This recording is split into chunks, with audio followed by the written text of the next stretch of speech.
What's good, DMV? Jackie Paige, a little girl talk virtually with the beautiful and talented Fana Hughes. How are you doing today, love? I'm good. It is a beautiful day outside, so I feel good. How are you? I'm good. It's so you were just telling me before I hit the record button that you're in Philly.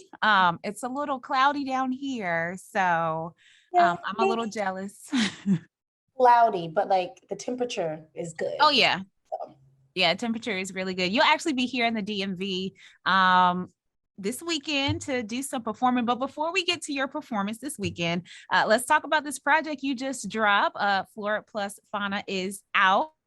How does mhm. it feel to have this body of work finally out for people to hear and get into? I would say it was different with this project than it was with my last project, Hughes, because when I dropped Hughes, I was relatively unknown. And with this project, like I just the anticipation of having an audience was different for me. Um, So it feels, I don't know what the word is. I don't have the words to describe the feeling.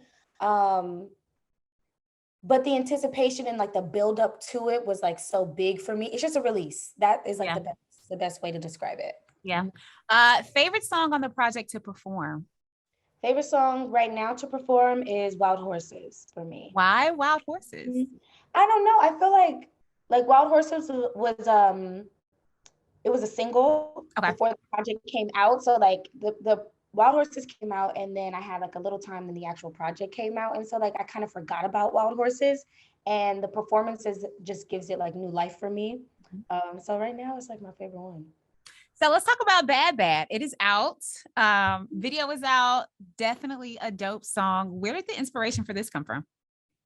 The song or the Yes. video?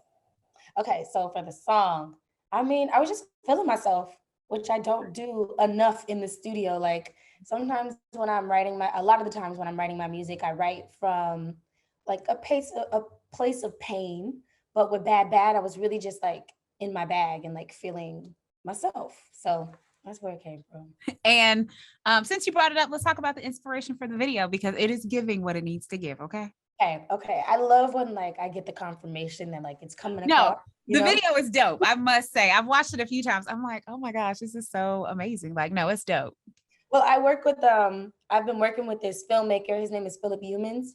And he like I kind of just I gave him the song and just like let him do what it is that he does because we have like a really good rapport now where like I trust him.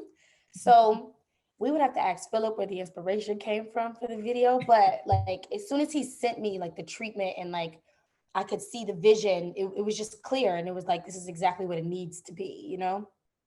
Yeah. Let's talk about your upbringings. You are one of nine. Is that correct? One of nine, yeah. How was that growing up? I have two brothers and I felt like that was a lot. So, I have like a million sisters, but I loved it. I can't imagine my life like without growing up with so many people around. Like even now, like I like falling asleep with like the TV on or like things like that when I'm by myself, just because I'm used to like the commotion. Um, so yeah, it's just comforting to have like family like around you all the time. yeah. How do your siblings feel about your success and all your music? Are they better love it, but are they loving it? Are they supporting it? How are they feeling about everything you got going on? They're absolutely supportive. My sisters, I involve them in all of my like music videos and things like that, and sometimes even like the writing process. But like you see two of my sisters in every single music video that I have. Like there's not one that they aren't in. They dance with me on stage. Like they're extremely, extremely supportive. My dad is gonna come to his first show when we get back to LA. So it's like everybody is always around, but in a good way. Like Yeah. no one oversteps their boundaries or things like that. It's like a healthy balance of like having my family to like keep me grounded and then also like exploring like this new world, you know? I think it's dope that, like you said, you're able to have like your sisters participate in like your videos and like while you're touring around and then like having your dad come and see you perform. I think that's dope. And it's something that's needed. Everybody needs it. To have that family support, that family love when you're doing something. So I think that's dope that you're one of 9, and everybody is here to support, and you can involve them in what you're doing. Yeah. So that's really cool. You mentioned writing. You went to San Quentin State Prison and participated in a writer's workshop and emotional literacy program with inmates. Mm-hmm. Please tell me about this experience. So I've been a part of this program called Aim for the Heart since I was 6 years old. And it's an emotional literacy workshop. It's also artist development. Like you learn how to, I learned how to like sharpen my pen and like get really, really good at just songwriting. But we also like the basis of the entire program is emotional literacy through art. So we would go into schools, and like when I was younger, I would go into like junior high schools and elementary schools. We actually did the program at my school. And then as I got older and I reconnected with the program, um, I would go into San Quentin prison. I went in like every other week for about a year. Um, and yeah, like I had like a really good relationship with the people inside. And my mentor who would bring me in with her name is Layla Steinberg. She's been doing this program for over 30 years now. So she has like the program is and like what she does is like very respected by the people that are in there. Um, and so we would go in, we would do this program, and I just got to know people. Like I got to know these people, their stories, what it is that they were going through, and just like a view about the system that you wouldn't normally get if you don't, go behind the damn bars. Um, so it's a learning experience. I learned a lot, I grew a lot, and yeah, just changed my perspective also about like the people who are inside because they look like people I went to school with, like they look like not like the monsters that like, society Mhm. paints them out to be. Like they look like you and I and are like our brothers, our cousins, things like that. So San Quentin and Aim for the Heart and emotional literacy like has such a huge role in like everything that I do and the way that I approach music and just life in general. So the experience as a whole is just like very eye opening. Is it something that you would do again? I know that was a few years Yeah. ago, but is that something you would do again? Yeah, I absolutely would do it again. Like, and you know what's crazy? Like some of the people that I knew when I was going in, like they're out now and they're doing amazing, amazing, amazing work.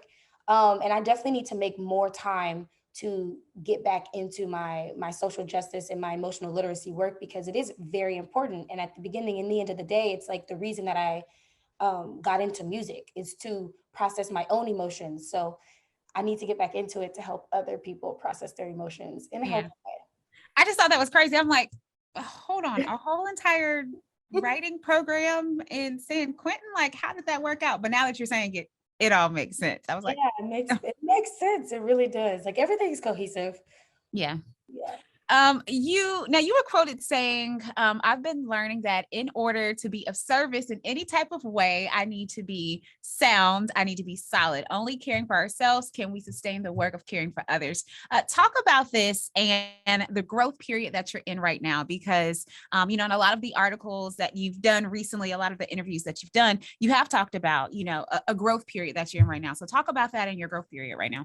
Well, I'm learning to tend to my own garden.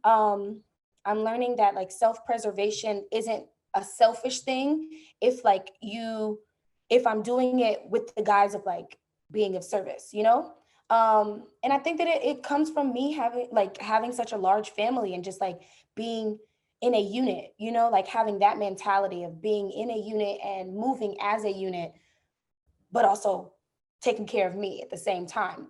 That's the growth period that I'm in right now. I feel like in 6 months, I'll probably will be like, I didn't know what I was talking about. Because as we grow and as you learn, you realize how little you know, if that makes sense. Yeah, makes a lot But of sense. it makes it like it's becoming more apparent to me that I know nothing at all and that I'm just here to absorb and to learn. Mhm.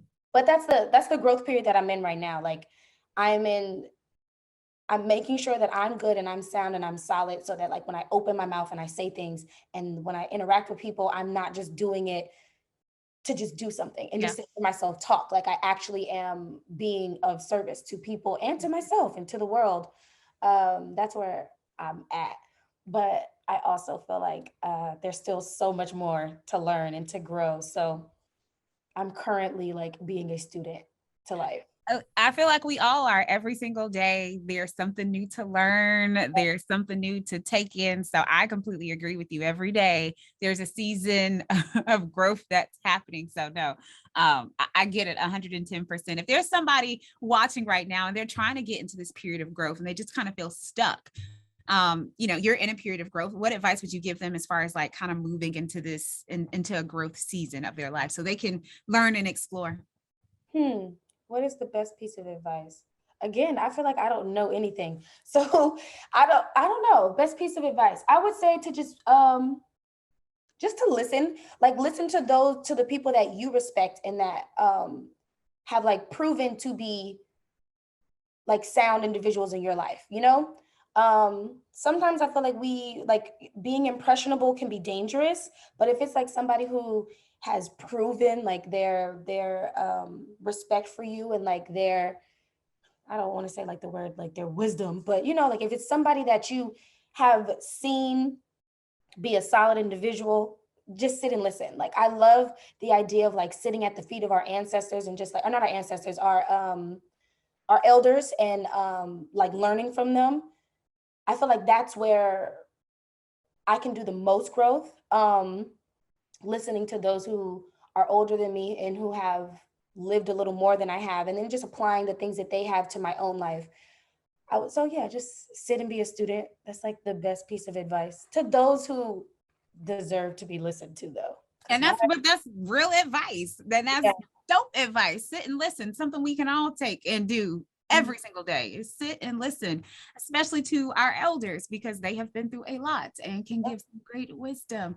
You will be in the DMV this weekend performing. What can we expect?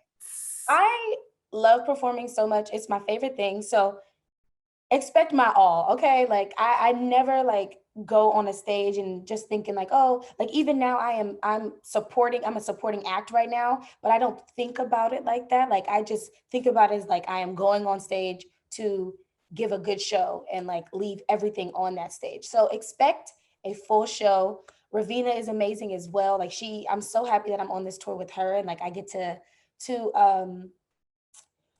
perform in front of like her supporters every night, because they're very supportive and like very open and like warm like her. So expect and then like a complete show through and through. You're going to be entertained the entire time.